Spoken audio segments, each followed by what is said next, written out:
నమస్తే రమగారు. నమస్తే జయ. రమగారు, లాస్ట్ వీక్లో ఒక పెద్ద స్టోరీ చెప్పుకున్నాం, భలే ఇంట్రెస్టింగ్ అనిపించింది. ఈ రోజు కూడా అలాంటి పెద్ద స్టోరీ ఒకటి చెప్పండి. మొన్న చెప్పిన లాంటి కథ అంటే ఇంచుమించుగా అలా అలా అనిపించేది. కీర్తిసేన అని ఒక అమ్మాయి కథ చెప్తాం. అయితే కాస్త అటు ఇటుగా ఇది చిన్న పతివ్రత కథ అని అనుకోవాలి. మామూలుగా పతివ్రతల కథలు అంటే మనం సతీ అనసూయ, సతీ సావిత్రి అలా చెప్పుకుంటాం. అంటే ఎక్స్ట్రీమ్ లిమిట్స్ దాటేసి వీళ్ళు భర్తల కోసం పాతివ్రత్యాన్ని అంటే తమ తాలూకు సౌభాగ్యాన్ని కాపాడుకోవడానికి మ్యాక్సిమం ట్రై చేసి చాలా కష్టపడి ఎంతో కష్టాన్నైనా ఎదుర్కొనే వాళ్ళ కథల్ని మనం వాళ్ళని పతివ్రతామ తల్లులుగా భావిస్తాం కదా.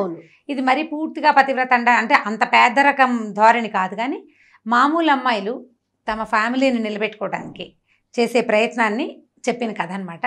ఆసక్తికరంగా ఉంటుంది అమ్మాయి కథ.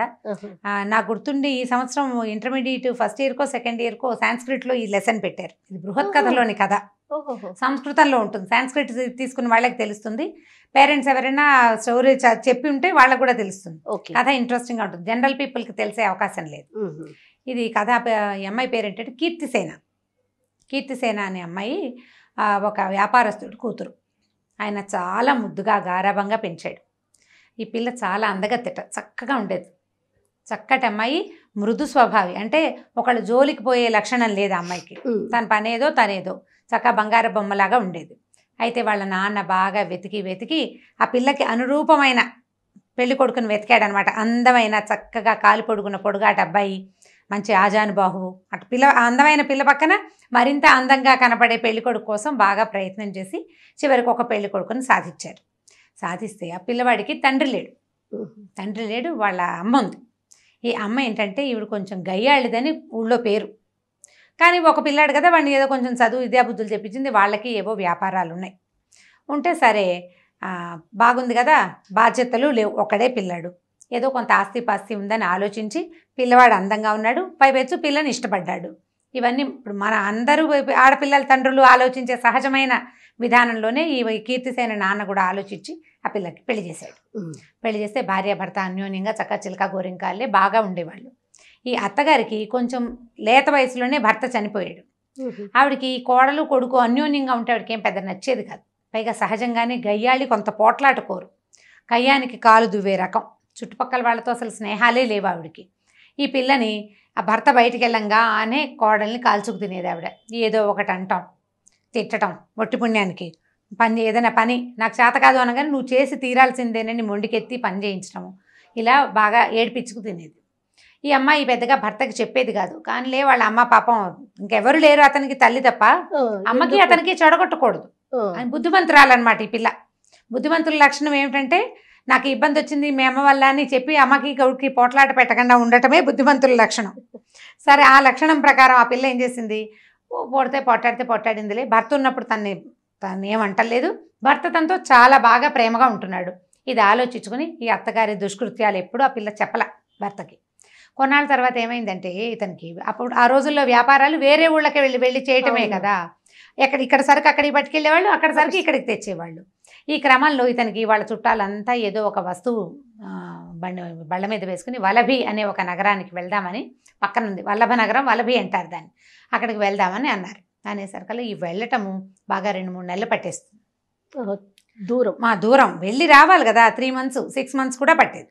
ఈ 3 నెలలు 6 నెలలు ఇతను ఉండకపోతే ఈవిడ తను ఏం చేస్తుందోనని భయపడి ఈ పెళ్ళి ఏం చేసింది, కీర్తిసేన భర్తకి చెప్పింది, మీ అమ్మ నన్ను చాలా అన్నిటికీ తిడుతూ ఉంటుంది, మీ అమ్మగారు తిడతారు అంటే కొంచెం ముద్దుగానే చెప్పింది. గొప్పగా అంటే కంప్లైంట్లా కాకుండా నువ్వు లేకపోతే నేను ఒక్కదాన్నే ఉంటే నన్ను ఇబ్బంది పెడుతుందేమోనని నాకు భయంగా ఉంది, నేను ఒక్కతనే ఉండలేను, నువ్వు వెళ్ళొద్దంది. అనేసరికల్లా ఇతను భార్యకి నచ్చజెప్పాడు. అలా అంటే ఎట్లా వ్యాపారం, మనకి ఈ ఊళ్ళో ఉంటే మనకు నడవదు, ఇట్లా వ్యాపారాలు చేసుకోవాలి, నేను మా అమ్మకి చెప్తాను లేని వాళ్ళ అమ్మకి, అమ్మ నేను ఇట్లా 5-6 నెలలు వెళ్ళాలి, 3 నెలల నుంచి 6 నెలల దాకా పడుతుంది. ఈ అమ్మాయి మంచి కుటుంబంలో పుట్టిన పిల్ల, దాంతో స్నేహంగా ఉండాలమ్మా, నువ్వు స్నేహంగా ఉండాలి, గొడవలు అవి పెట్టద్దమ్మా, నేను తిరిగి వచ్చేదాకా నా భార్యను జాగ్రత్తగా చూసుకోమ్మా అని అన్నాడు. అనేసరికల్లా వాళ్ళమ్మ తెల్లబోయినట్టుగా మొహం పెట్టి, అదేమిట్రా అట్లా అంటావు, నేను ఎందుకు ఇబ్బంది పెడతాను, మన ఇద్దరికి గొడవ పెట్టడానికి నీ భార్య ఇట్లాంటి పిచ్చి మాటలు చెప్తోంది, చిన్నపిల్ల దానికి అలా అర్థం చేసుకుంది కాబోలు, తన మంచికే చెప్తాను కానీ నేను నీకు దానికి చెడు చేయాలని నేను అనుకుంటానా, నాకున్నది ఒకే కొడుకు ఒకే కోడలు అని ఇట్లా రకరకాలు మాట్లాడేసరికల్లా ఈ కుర్రాడు నమ్మేశాడు. అమ్మ మాట తల్లుల మాటలు సహజం కదా, వాళ్ళ అమ్మ మాట ప్రతివాడు అమ్మ మాట నమ్ముతాడు.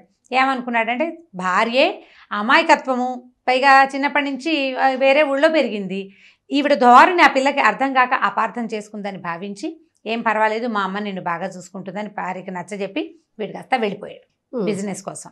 ఇక ఆ కొడుకు అటు వెళ్ళటం ఏమిటి, ఈవిడ కోడల్ని చావగొట్టి చెవులు మూసేసింది, కొట్టేసింది బాగా. తర్వాత పని వాళ్ళందరినీ మానిపించేసింది, ఇంట్లో అన్ని పనులు కోడలతోటే చేయించింది కొన్ని రోజుల పాటు. ఈ పిల్ల చిక్కిపోవటం మొదలుపెట్టింది, పని చేయొద్దు అంత పని. అక్కడి నుంచి ఏం చేసింది, ఈవిడికి ఒక స్నేహితురాలు ఉంది, ఎంతసేపు ఎప్పుడు వచ్చి వీళ్ళింటూనే ఉంటుంది. వీళ్ళిద్దరూ కలిసి ఏం చేశారంటే ఆ పిల్లని కాస్త ఒకరోజు ఒంటి మీద బట్టలు లేకుండా చేసేసి దాదాపుగా కొట్టి, వాళ్ళ ఇంట్లో ఒక నేలమాళిగ ఉందిట. నేలమాళిగ అంటే పాత రోజులు ఏంటంటే ధనం దాచుకునేందుకు నేలమాళిగలు ఉండేవి, మెట్లు దిగి అక్కడ కనపడేది కాదు, కనపడకుండా ఉండేది.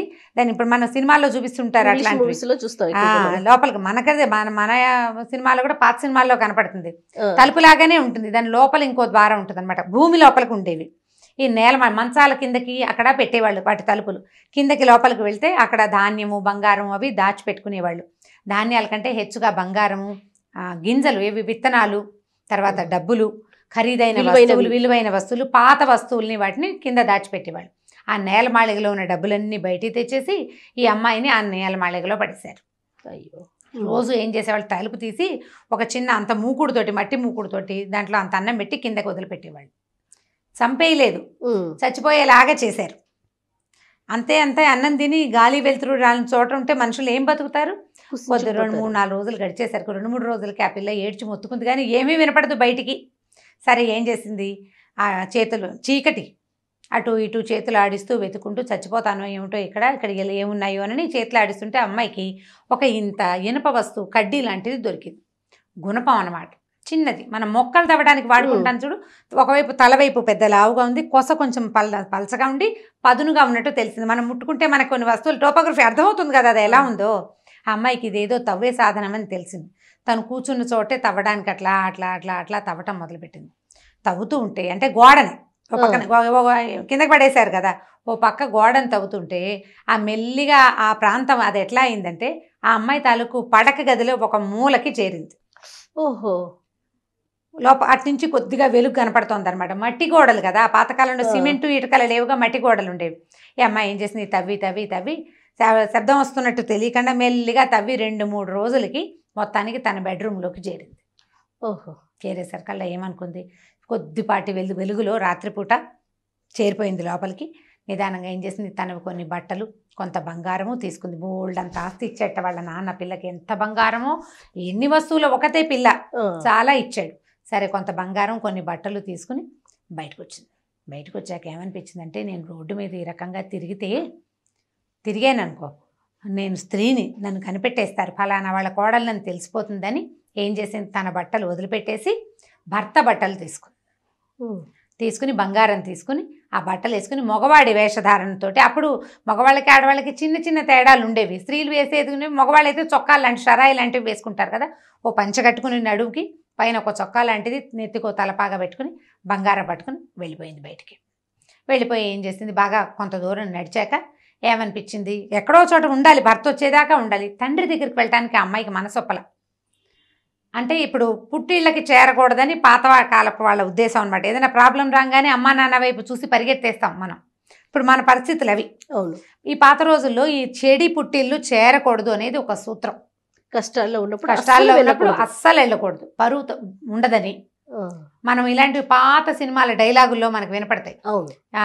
మాయాబజార్ సినిమా బాగా చూసిన వాళ్ళకి సుభద్రాదేవి చెడి పుట్టిళ్ళు చేరకూడదని ఏడుస్తుంది. చిన్నతనం, చులకనైపోతాం అన్నదమ్ములు అక్క చెల్లెళ్లలో. అందుకని వెళ్ళేవాళ్ళు కాదు. ఇప్పుడు ఒక పిల్ల ఉంటే ఏ చులకన లేదేం లేదు, ఒక పిల్లలు 2 పిల్లలే కదా, అప్పటికంటే సంసారాలు పెద్ద ఉండేవి. ఈ అమ్మాయి ఏం చేస్తుందంటే భర్తను వెతుక్కుంటూ అతను వెళ్ళిన నగరానికి వెళ్ళిపోదలుచుకుంది. ఒట్టిగా ఏం వెళ్తామని ఒక వ్యాపారస్తుల బిడారు వెళ్తుంటే వాళ్ళని ఆశ్రయించింది. వాళ్ళు ఏమనుకున్నారు, ఈ అమ్మాయి చాలా అందగత్తి అని చెప్పాం కదా, మగవేషం వేసుకుంటే ఒక యంగ్ యాక్టివ్గా ఉన్న ఒక మగపిల్లాడు బాగా కనపడుతున్నాడు కదా, మీసాలు కూడా రాలేదు, ఇంకా లేతగా కనపడతారు. ఆడపిల్లలు మగవేషం వేసుకుంటే అదే కదా కనిపించేది. తప్పించుకోవడానికి ఆడవాళ్ళు మగవేషాలు, మగవాళ్ళు ఆడవేషాలు వేసేవాళ్ళని తెలుస్తోంది దీన్ని బట్టి. అక్కడి నుంచి వాళ్ళ దగ్గరికి వెళ్ళింది. వెళ్తే అతనేమన్నాడు, ఈ కుర్రాడిని చూసి సరదాపడి, బాగున్నాడని మాతోటేముండు, ఏదో ఒక వ్యాపారం చేసుకుందు కానీ అని చెప్పాడు. ఏం చెప్పింది ఈ అమ్మాయి, నేను ఇంట్లో పోట్లాడి మా నాన్న వాళ్ళతో పోట్లాడి ఏదైనా వ్యాపారం చేసుకోవడానికి వచ్చేసానని అతన్ని నమ్మించింది. మరి ఏదో ఒక మాట చెప్పాలి కదా. సరే వాళ్ళ దగ్గర వెళ్తుంటే ఏమైంది, ఈ వెళ్ళే దారిలో వాళ్ళు ఏం చేశారంటే మెయిన్ రోడ్ల మీద వెళ్ళాల, మెయిన్ రోడ్స్ మీద వెళ్ళలేదు. మెయిన్ రోడ్డు మీద వెళ్తే ఏమవుతుందంటే సుంకాలు పడిపోతాయి, ట్యాక్సెస్ పడతాయి బాగా. అందుకని వాళ్ళు ఏం చేశారు, కొన్ని అడవి మార్గాలు పట్టి కొన్ని అడవుల్లో నడుచుకుంటూ పోతారు, ఈ బళ్ళు అవి వేసుకుని ఒంటెలు. అప్పట్లో అలాగే వెళ్ళేవి. ఒక బిడారు ఒక 20-30 మంది వ్యాపారస్తులు, ఓ 10-20 బళ్ళు, కొన్నిటి నిండా సరుకు, కొన్నిట్లలో మనుషులు, వీళ్ళకి భోజనాలకు సరిపడా వస్తువులు వేసుకుని వ్యాపారాలకు పోయేవాళ్ళు. పెద్ద ఎత్తున వెళ్ళగలిగే వాళ్ళేమో ఓడల మీద వెళ్ళేవాళ్ళు. ఈ చిన్న ఎత్తున వ్యాపారం చేసుకునే వాళ్ళంతా ఒంటెద్దు బళ్ళు, 2 ఎడ్ల బళ్ళు, ఎడ్ల బళ్ళు మహా ఉంటే ఒక గుర్రం, ఓ 2 కుక్కలు అలా తీసుకుని వెళ్ళేవాళ్ళు కాపలాకి, అవసరానికి. అక్కడి నుంచి ఈ బిడార్లో వెళ్తోంది కదా, వీళ్ళు ఏం చేశారు, ఈ అడవిదారిలో వెళ్తున్నారు. వెళ్తూ ఉంటే ఈ అడవిదారిలో బాగా ముందుకెళ్ళాక వీళ్ళకి ఒక నక్క ఊళ్ళ వినపడింది. అదొక శకునం అనమాట. నక్క ఊళ్ళలు ఎక్కడ వినపడతాయంటే దొంగలు వచ్చే దారిలో నక్క ఊళ్ళ వినపడతాయని శాస్త్రం అంట. దాంతో వీళ్ళు హడిలిపోయి దొంగలు వచ్చేస్తున్నారు, పారిపోతుంది, ఎవరి దారిని వాళ్ళు పారిపోతే కనీసం ప్రాణాలైనా దొంగ వేదాలు అప్పట్లో ఏం చేసేవాళ్ళు, చంపేస్తారు. ఇప్పుడు వస్తువు తీసుకుని వీళ్ళని వదిలిపెడితే ఏదో బతుకు జీవుడా అని బతకచ్చు, మీద పడి చంపేస్తారు వాళ్ళు. ఒక్కొక్కళ్ళు బందిపోట్లు, వాళ్ళ క్రూరంగా ఉంటారు మనుషులు. దాంతో ఏ పక్కకి ఆ పక్కకి జనాలు పారిపోయారు. ఈ కీర్తిసేన అయ్యో దేవుడా, అత్తారింట్లో చావు ఎదురైందని రోడ్డు మీదకి వస్తే ఇక్కడ కూడా చావుగానే ఉంది, నేనేం చేతురా నాయనా అని ఏం చేసింది, ఆ పరిగెత్తుకుంటూ వెళ్తే ఓ చెట్టు పక్కన ఒక గొయ్యి లాంటిది దొరికింది. అమ్మాయి కనపడేసరికల్ గభాలను ఆ గోతులోకి వెళ్ళి దిగిపోయి ఆ చుట్టుపక్కల ఆకులు అలమల మీదకి లాక్కుని అందులో రహస్యంగా కూర్చుంది. ఈ దొంగలు రానే వచ్చారు, దొరికిన వాళ్ళని ఒకళ్ళిద్దరిని కొట్టడం, తనటం, చంపడం చేసేసి ఈ వస్తువులన్నీ పట్టుకుని వెళ్ళిపోయారు వాళ్ళ దారిని వాళ్ళు. తెల్లారేదాకా ఆ గోతులోనే కూర్చుని అమ్మాయి అదృష్టం ఏ పామో తేలో రాలా, ఏ అడవి జంతువో రాలా. ఈ దొంగలు వచ్చిన హడావిడి హైరానికి జంతువులు వీళ్ళ దగ్గరికి రాలేదు. అదొక ప్లస్ పాయింట్ అనమాట. అక్కడి నుంచి ఈ అమ్మాయి గోతులోంచి లేచాక సరే ఏదో ఎక్కడికి వెళ్ళాలో తెలీదు, నడిచిపోతుంటే ఒక మునీశ్వరుడు కనపడి ఎవరమ్మా, ఎవరినైనా ఏమిట్రా నాయన సంగతి అని అడిగితే, రాత్రి ఇట్లా వచ్చామండి, దొంగలు మా వెంట పడ్డారు, ఏదో దాక్కున్నానంటే ఆయన ఏం చేశాడు, కమండలంలో కాసిన నీళ్లున్నాయి, ఆ నీళ్లు చెంబు కమండలం అయితే మంచినీళ్ళు తాగిన ఆయన అని ఇస్తే ఆ నీళ్లు తాగి, అమ్మాయి ఆహారం లేదు ఏమీ లేదు, ఇప్పుడు నీళ్లు తాగినా కనీసం నయమే కదా, ఏ తిండి లేనప్పుడు. ఆ నీళ్లు తాగి మెల్లిగా దారి పట్టింది, వలభీ నగరానికి దారి పట్టింది, భర్త వెళ్ళిన నగరానికి అనమాట. ఆయన దారి చూపించాడు ఇలా వెళ్ళమని. అలా వెళ్తుంటే ఏమైందంటే ఒక చెట్ల తోపు, పోడన్ని మామిడి చెట్లు, జామ చెట్లు, ఈ చెట్లు చాలా ఉన్నాయి. ఆ లోపల ఒక గుడిసె లాంటిది కూడా కనపడింది. ఈ అమ్మాయి ఏం చేసింది, ఆ తోటలోకి ప్రవేశించి పోయి ఆ గుడిసెలాగా ఉన్న దాంట్లో ఎవరు మనుషులు లేరు, అంటే తోటమాలీలు కాపలా కోసం వేసుకున్నదనమాట. ఇప్పుడైతే లేవు, పళ్ళు గిళ్ళు లేవు చెట్లకేమీ. ఈ లోపల పోయి కూర్చుని ఏం చేసింది, ద్వారానికి లోపల ఎవరి రాకుండా, అంటే జంతువులు రాకుండా అడ్డకట్ట వేసేసి కూర్చుంటే ఏమైంది, పెద్ద దబదబా గునుగున అని రకరకాల చప్పుళ్ళు వినపడుతున్నాయి, నేల అదిరిపోతుంది, ఎవరో వస్తున్నారు లోపలికి. ఆ వస్తుంటే ఆ వచ్చింది ఎవరని ఆ తలుపుకున్న కంతల నుంచి చూస్తుంటే అమ్మాయికి ఏం కనపడిందంటే ఒక రాక్షసి, మంచి కూరలు, బ్రహ్మాండంగా ఆడది, పెద్ద ఎత్తుగా ఉంది, బ్రహ్మాండమైన పర్సనాలిటీ, చిట్టి పొట్టి పిల్లలు ఉన్నారు 5-6 దాని దగ్గర, రాక్షసి పిల్లలు, తల్లి రాక్షసి పిల్ల రాక్షసులు గుంపంతా వస్తుంటే ఓ నాయన, వాళ్ళ దగ్గర నుంచి అత్త దగ్గర నుంచి తప్పించుకున్నా, దొంగల దగ్గర నుంచి తప్పించుకున్నా, ఇక్కడ దొరికిపోయేలాగా ఉన్నాను, ఈ రాక్షసి తప్పకుండా నన్ను తినేస్తుంది, ఇంకేముందిరా దేవుడా అని ముడిచిపెట్టుకుని కూర్చుంది. ఈ లోపల ఏమైంది, పిల్లలు అమ్మ ఏమైనా పెట్టవే, ఆకలిస్తుంది అని ఈ రాక్షసి పిల్లలు అడుగుతుంటే ఆవిడ ఆ రాక్షసి కళ్ళ నీళ్ళు పెట్టుకుని, ఏం చేయండి నాయన, ఊరంతా తిరిగి వచ్చాను, ఎక్కడా దొరకలేదు మనకు ఆహారము, అయితే నేను ఇవాళ ఏం చేశానంటే మన బేతాళ నగరానికి వెళ్ళానంటే రాక్షసులందరికీ ఉండే రాజు అనమాట, ఢాకినీ నగరం ఏదో అంటారు దాన్ని, అక్కడికి వెళ్ళాను. అయితే బేతాళుడు నన్ను నువ్వెవరు ఏమిటని అడిగితే నేను మన సంగతి అంతా చెప్పాను, మన వంశవృక్షం చెప్పింది అనమాట రాక్షసి, ఫలానా వాళ్ళ అమ్మాయిని, ఫలానా వాళ్ళ మనవరాలు, ఇంకోళ్ళ మేనగోడల్ని అలా అయినంతా చెప్పింది. నా వంశవృక్షం అంతా విని, నువ్వు చాలా గొప్ప జాతికి చెందిన రాక్షసివి, నీకు ఆహారం దొరకపోవడం కడు శోచనీయమైన సంగతి, కాబట్టి నువ్వు ఒక పని చెయ్యి, ఒక 10 రోజులు, ఒక 1 నెల రోజులు ఓపిక పట్టు. ఈ 1 నెల రోజులు ఓపిక పడితే వసుదత్తుడని ఒక రాజున్నాడు, ఇప్పుడు ఈ అడవి ప్రాంతానికి రాజు. అతను ఒకసారి వేటకి అడవిలోకి వస్తే చెవిజొచ్చు పాము అనే ఒక పురుగు, అది మనుషులు ఎవరైనా కనపడితే జంతువులకు కూడా చెవుల్లో దూరుతుందిట ఆ పాము, చెవిలో దూరే పాము. మన దగ్గర కూడా రోకల బండ ఏదో పురుగు ఉండేది జయ, బయట పడుకుంటే రోకల బండ పురుగు చెవిలో దూరుతుందని చెప్పేవాళ్ళు. సన్నగా సన్నగా మెలికలు తిరుగుతుంది. దాని పేరు అదే అనిపిస్తుంది. ఆ పాములు చెవిలో దూరతాయని చెప్పారు. ఈ చెవిలో దూరిన ఒక పామట అడవిలో చెవిలో దూరిపోయింది. 100-150 పిల్లలు పెట్టింది అతన్ని తల్లో బుర్రలోకి వెళ్ళిపోయి. దాంతో విపరీతమైన శిరోవేదంతో రాజు మరణాసన్నుడిగా ఉన్నాడు. అతను చచ్చిపోతే అతన్ని నువ్వు మాయోపాయంతో అతని శరీరాన్ని తెచ్చేసుకో, నువ్వు నీకు 6 నెలలకు సరిపడా ఆహారం దొరుకుతుంది అని చెప్పాడు. బేతాళుడు అని చెప్పాడు. 4 రోజులు ఓపిక పట్టండి రా నాయన, దొరికిన కాయా కసరు తినండి, నరమాంసం కనుక దొరికితే మనకు 6 నెలల ఆహారానికి సరిపోతుంది, వీళ్ళకి నరమాంసం కావాలి అని చెప్పింది. చెప్పేసరికల్లా పిల్లలు అన్నారు, అంటే ఆ బేతాళుడు ఏం చెప్పంటే ఎవరు నయం చేయకపోతే వాడు చచ్చిపోతాడు అని. పిల్లలు అన్నారు, అమ్మ ఎవరో ఒకళ్ళు నయం చేస్తే ఎలాగే అని అడిగారు. అడిగేసరికల్లా ఎవరు నయం చేస్తారా, అది చాలా కష్టమైన సంగతి, అంటే ఎలా నయం అవుతుందో చెప్పు అని పిల్లలు తల్లిని అడిగారు. జనరల్గా పిల్లలకి అలా క్వశ్చన్లు ఉంటాయి కదా, ఏమిటో చెప్పు చెప్పు అంటారు. చెప్పమనేసరికల్లా ఏముంది, ఆ రాజుకి బాగా ఆవు నెయ్యితో తలంటి పోసి తలంటి బాగా నెత్తి మసాజ్ చేసి ఎండలో కూర్చోబెట్టాలి సాయంత్రం దాకా. తర్వాత చెవిలో ఒక వెదురుగొట్టాన్ని పెట్టి ఆ గొట్టం తాలూకు 2వ భాగాన్ని చల్లటి నీళ్ల మూకుడులోకి కనుక పెడితే పగలల్లా నెయ్యి రాసి ఎండలో పెడితే కాకెక్కిపోతుంది, తల వేడెక్కుతుంది కదా, ఆ వేడికి బెదిరిన పాములు చల్లదనం కోసం చెవి ద్వారా కుండలోకి వచ్చేస్తాయి అని చెప్పింది. ఎవరు చేస్తారా, ఎలాగో ఆయన చచ్చిపోతాడు, మనం తెచ్చుకుందాంలే, ఇవాళకి పడుకోండి, మనం అప్పుడు హ్యాపీగా తినచ్చు, ఇవాళకి పడుకోండి అని నిద్రపుచ్చేసింది. సరే వాళ్ళంతా నిద్రపోయారు.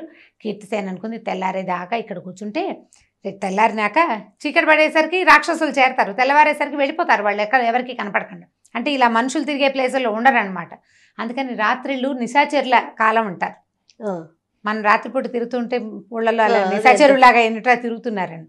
సరే తెల్లవారేదాకా కూర్చుంటే తెల్లారుజామునే వెలుగు వచ్చేసరికి అలా రాక్షసి పిల్లలందరినీ తలా సంకనం వేసుకుని, అంటే కొంతమంది సంకనం వేసుకుంది, కొంతమంది నెత్తికెక్కించుకుంది, ఒకళ్ళిద్దరిని చేతులు పుచ్చుకుని కదా దాని పద్ధతి ప్రకారం అది పిల్లల్ని పుచ్చుకుని వెళ్ళిపోయింది బయటికి.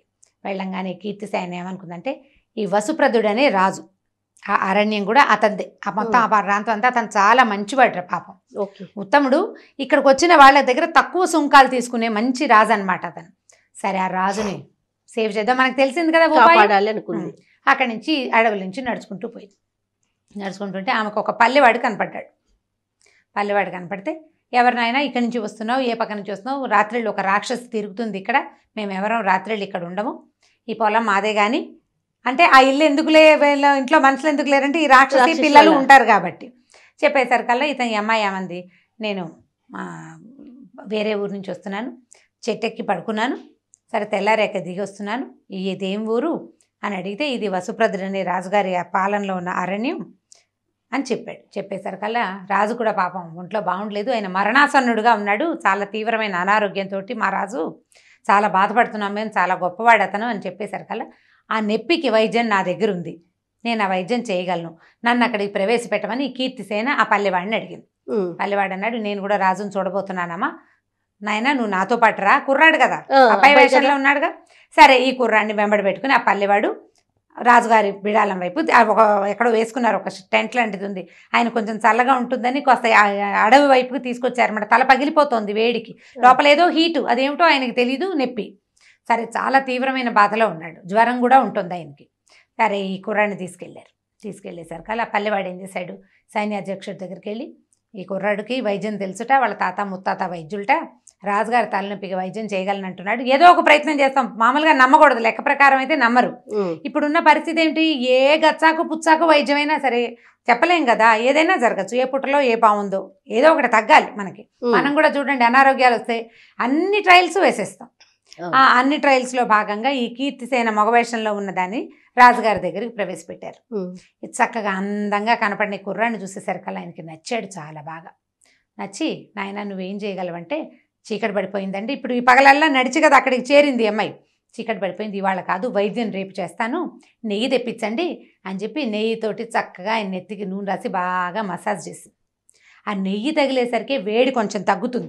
మామూలుగా మనకి కణతలు అవి నొప్పులు వస్తాయి, కథలోనే వైద్యం చెప్తున్నాను చూడండి, కణతలు నొప్పి వస్తాయి, ఇక్కడ టక టక టక కొడుతుంటుంది నొప్పి, పేరు నెయ్యి రాసుకోమంటారు మా వాళ్ళు. నెయ్యి పేరుకుంటుంది కదా, పేరుకున్న నెయ్యి కొంచెం తీసి బాగా ఇట్లా మసాజ్ చేస్తే తలనొప్పి తగ్గుతుంది, కాక తగ్గుతుంది లోపలదని చెప్తారు. ఈ రాజుకు తల మసాజ్ చేసేసరికి ఆయన కొంచెం కాస్త తలనొప్పి తగ్గి నిద్ర పట్టింది. అందరూ సంతోషించారు. ఇప్పటిదాకా అసలు నిద్ర పట్టడమే లేదు, ఆయనకి నిద్రే లేదు ఆ తలనొప్పితోటి. అక్కడి నుంచి మర్నాడు పొద్దున ఏం చేసింది, వాళ్ళు కుర్రాన్నేమో చక్కగా తీసుకెళ్ళి స్నానం సంధ్య చేయించి పడుకునేటానికి వనరు కల్పించారు. ఎవరికి చెప్పకుండా, మరి వేషంలో ఉంది కదా, నా పని నేనే చేసుకుంటానని తన దారిని తను పోయి పడుకుంది. ఏదో తిన్నది, నిద్రపోయింది. మర్నాడు తెల్లారాక రాజుగారిని తీసుకొచ్చి ఎండలో కూర్చోబెట్టింది. మళ్ళీ కొద్దిగా నెయ్యి తెప్పించి మర్దన చేయించింది. బాగా మర్దన చేశారు. ఈ ఎండకి కూర్చుని కూర్చుని కూర్చుని కూర్చుని సాయంకాలం అయ్యేసరికి ఆయనకు శోష వచ్చింది. కానీ చల్లబడంగానే ఈయన్ని నీడలో కూర్చోబెట్టి చెవిలోకి ఒక వెదురు గొట్టం పెట్టించింది. ఈ గొట్టం తాలూకు కొస ఒక చల్లటి నీటి కుండలో ఏం చేశారు, మూకుడు పెడతారు, మూత ఉంటుంది కదా, ఆ మూకుడుకు వచ్చి ఇల్లు కొట్టించి ఈ గొట్టం తాలూకు కొస అందులోకి పెట్టింది అనమాట. బయటికి రాకూడదు మళ్ళీ ఆ పురుగులు. అక్కడి నుంచి ఒక 10 నిమిషాలు అయ్యేసరికల్లా రాజు తల్లోంచి ఏదో పాకుతున్నట్టుగా తెలుస్తోంది ఆయనకి. ఈ చెవి ద్వారా లోపలికి ఉన్న మొత్తం 100, 150 చిన్న చిన్న లుకలుకలాడుతున్న పాములన్నీ కుండలోకి వచ్చేసింది. ఈ కుండను మూత పెట్టించారు. కాసేపటికి తలనొప్పి తగ్గిపోయింది నాకు అన్నాడు ఆయన. తలలో నొప్పి లేదు, తల తేలికిచ్చేసింది. అక్కడి నుంచి కీర్తిసేన ఏం చేసింది, ఆయనకి కాస్త పళ్ళరసం, కొద్దిగా నెయ్యి అవి తాగడానికి ఇచ్చింది. నెయ్యి కాస్త నెయ్యి తాగేసరికల్లా ఏమవుతుంటే కూల్ అవుతుంది శరీరం. అక్కడి నుంచి పళ్ళరసం అవి తాగి ఆయన బాగా రిలాక్స్ అయిపోయాడు. పోయి పడుకున్నాడు. పడుకున్న తర్వాత దీనికేమో ఒక వాసన గట్టిచ్చేసింది కుండని. మర్నాడు పొద్దున ఆ కుండలో ఉన్న పాములు చూసి నిర్ఘాంతపోయారు జనం అంతా. అవన్నీ రాజుగారి తలలో ఉన్నాయి, ఇంతంత పాము పిల్లలు. అక్కడి నుంచి రాజుగారు అయితే అప్పుడే ఏం చెప్పాడంటే, నా తలనొప్పి తగ్గించు, నీకు అర్ధరాజ్యం ఇస్తానని చెప్పాడట. ఈ అమ్మాయికి వెంటనే అర్ధరాజ్యం ఇచ్చేసేయండి, కీర్తిసేనుడికి అర్ధరాజ్యం ఇచ్చేస్తామన్నారు అబ్బాయికి. అనేసరికల్లా వద్దు మహారాజా, నాకు అర్ధరాజ్యం ఎందుకు, నేనేం చేసుకుంటాను, ఏదైనా చిన్నది ఇవ్వండి అంటే ఒక గ్రామము కొంత సంపద ఇచ్చారు. ఇస్తే ఈ అమ్మాయి ఏమంది, నేను ఇప్పుడే వెళ్ళనండి, కొంతకాలం నేను ఇక్కడే ఉంటాను, నాకు ఇచ్చిన సామానంతా మీ దగ్గరే ఉంచుకోండి, నాకు మీరు ఇచ్చినవన్నీ గిఫ్ట్లన్నీ మీ దగ్గరే పెట్టుకోండి, నాకు ఇప్పుడు వద్దు, నేను వెళ్ళేటప్పుడు తీసుకెళ్తాను, నన్ను ఇక్కడ ఉండనివ్వండి అని చెప్పింది. సరే వీళ్ళు ఏం చేశారు, ఓ ఇల్లు బస ఏర్పరిచారు. రాజును రక్షించినందుకు ఇది కూడా ఇంకో రాజు కింద ట్రీట్ చేస్తున్నారు అనమాట. హాయిగా అమ్మాయి ఇక మిగిలిన వాళ్ళు ఎవరిని లోపల రానివ్వకుండా తన స్నానపానాది కార్యక్రమాలన్నీ తనే చేసుకుంటూ హాయిగా తన దారిని తను ఉండడం మొదలుపెట్టింది. ఒక 1 నెల రోజులు 2 నెలలు అట్లా టైం గడిచింది. ఈ గడిచిన తర్వాత ఏమైంది, వలభీనగరం నుంచి బోళ్ళంతమంది వర్తకుల బిడారు వచ్చిందని వార్త వచ్చింది. ఈ అమ్మాయి ఏం చేసిందంటే ఆ బిడారు దగ్గరికి వెళ్ళింది. బిడారు దగ్గరికి వెళ్ళి ఆ భర్తను చూసేసింది, వెళ్ళింది, బాగా లోపలికి వెళ్ళి చూసింది అనమాట. చూస్తే అతను ఎక్కడున్నాడో వెతుక్కుంటే అతను కనపడ్డాడు. దగ్గరికి వెళ్ళేసరికల్లా అతను ఈ అమ్మాయిని గుర్తుపట్టేశాడు, ఇది మగవేషంలో ఉన్నప్పటికీ. భార్యను గుర్తుపడతాడు, మిగిలిన వాళ్ళు ఎవరికి ఇది అమ్మాయి అని తెలియదు కదా. అక్కడి నుంచి ఇదేమిటి ఈ వేషంలో ఎందుకున్నావు, ఇక్కడికి వచ్చావేమిటి, నువ్వు ఎందుకు ఈ వసదత్త నగరానికి వచ్చావని అడిగాడు. అడిగితే ఈ అమ్మాయి జరిగిన కథ అంతా చెప్పింది భర్తకి. మా అమ్మ ఇట్లా చేసింది, నేను అక్కడి నుంచి పారిపోయాను, ఇలా ఒకటి స్టెప్పులు దాటుకుంటూ ఈ స్టెప్పుకి చేరానని చెప్పింది. చెప్పేసరికల్లా అక్కడి నుంచి ఇద్దరు కలిసి రాజుగారి దగ్గరికి వెళ్ళారు. వెళ్తే ఆ అమ్మాయి తన అత్తగారు తన మీద చేసిన దురాగతాన్ని రాజు సన్నిధిలోనే చెప్పింది. ఈయన వాళ్ళ అత్తగారిని తెప్పించి ఆవిడకి ఏవో ఒక శిక్ష ఇచ్చి దానికి సహాయం చేసిన చేటికి కూడా కొంత శిక్ష వేసి, ఈ అమ్మాయిది తన దగ్గర ఉంది కదా, ఆ గ్రామము, ఆ నగలు, బంగారం అంతా ఈ పిల్లకి అప్పచెప్పారనమాట. తర్వాత అమ్మాయి భర్త హాయిగా ఉన్నారు. ఆ అమ్మాయి ఏంటంటే తన భర్తని వదిలే ప్రయత్నం చేయకుండా, అంటే వీళ్ళతో ఎవరు పడతారు, ఈ అత్తగారితో గోలా, ఈ మొగుడు ఎందుకు నాకు అని పుట్టింటికి వెళ్ళిపోకుండా భర్తని కలుసుకోవాలనే వచ్చిన ప్రయత్నం వల్ల ఇవన్నీ దాటుకుంటూ మంచి ప్రాస్పరిటీని సాధించిందని చెప్పడం కోసమే ఈ కథ చెప్పాడనమాట. ఆ లైన్లో చెప్తుంటారు కదా, భర్తను అనుసరించి ఉండాలి, భర్త కోసమే ప్రయత్నం చేయాలి అంటే ఒక చిన్న రకపు పాతివ్రత్యమే కనపడుతూ ఉంటుంది మనకి. పాతకాలం పతివ్రత కథ కాకుండా మీడియం సైజు పతివ్రత కథ అనమాట. మరీ లెంగ్దీ కథ కాదు, ఈ కథ ఇంట్రెస్టింగ్ గానే ఉంది, స్లోగా నారేట్ చేస్తే చక్కగా అర్థమవుతుంది. మామ్స్ కోసమే రమ్మగారు, పిల్లల కోసం అయితే కాదు. చాలా బాగుంది కథ, అద్భుతంగా ఉంది. చిన్న చితక కష్టాలు కూడా మనం అంటే చిన్నవి కాదు, ఇది పెద్దది. పెద్దదైతే ఏమిటి, రేపటికి తీరదా ఇది, అది పెద్ద కష్టమైనా తీరాల్సిందే కదా, తీర్చుకోవాల్సిందే. రోజులు గడిచేసరికల్లా ఎంత పెద్దదైనా పలచబడిపోతుంది. అవును, ఎంత పెద్ద కష్టమైనా పలచబడిపోతుంది. ముందుకెళ్ళాలి కదా జీవితంలో, మనం దాన్ని పలచన చేసుకుంటూ సాగిపోవాలని పిల్లలకు చెప్పడానికి కథ ఇంట్రెస్టింగ్ గా ఉంటుంది. ఇందులో ఉన్నది సారాంశం తల్లులు అంటే ఆడవాళ్ళు అర్థం చేసుకోవాలి. ఏదైనా అమ్మాయి సాహసంగా నిర్ణయం తీసుకుని చేసింది, మనం కూడా జీవితాన్ని ఇలాంటి సాహసం కాదు ఇంకోలాంటి సాహసం మన టైంకి తగినది అంతే. రైట్, చాలా బాగుంది రమ్మ గారు. నమస్తే.